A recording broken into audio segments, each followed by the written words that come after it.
This is America's #1 financial news program, On the Money. Now, Becky Quick. And kids and money, the 5 biggest mistakes parents make when they talk finance with their children. On the Money. Hoping to teach your kids about the value of the dollar? One personal finance expert says you might be doing it all wrong. Beth Kobliner is the author of the New York Times best-selling book, Get a Financial Life. She found that there are common mistakes parents make when trying to teach their kids about money. She joins us right now with her top 5 missteps. And Beth, thank you so much for being here. It's great to be here.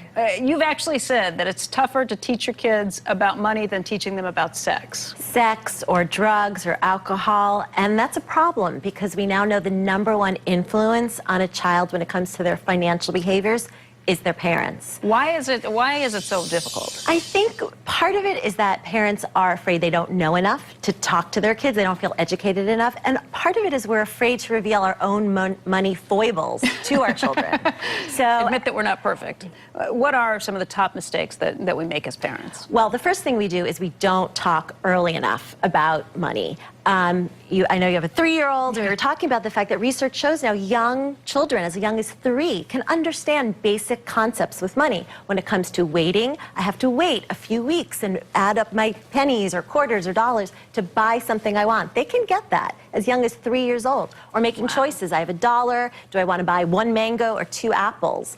And we know from Cambridge University came out with a study showing that by age 7, kids' money attitudes are pretty much set. So you really want to start talking. You know, when I was growing up, my parents paid us an allowance. Is that the right way to go about doing things? Should you be giving an allowance? Right. I'm writing a book now called Make Your Kid a Money Genius, Even If You're Not.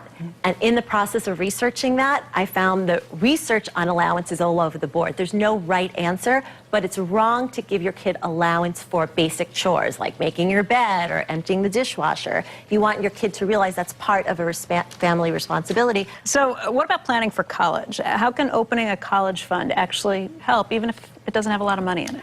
Well, it's interesting because studies have also shown now, and this is becoming more and more, getting more and more attention, that if you open a savings account earmarked for college in your child's name and you tell your child about it, that child is much more likely to go to college. Because they know it's the plan. They know it's the plan. It's the expectation, and you know that they're going to go to college, and so they know they're going to go to college.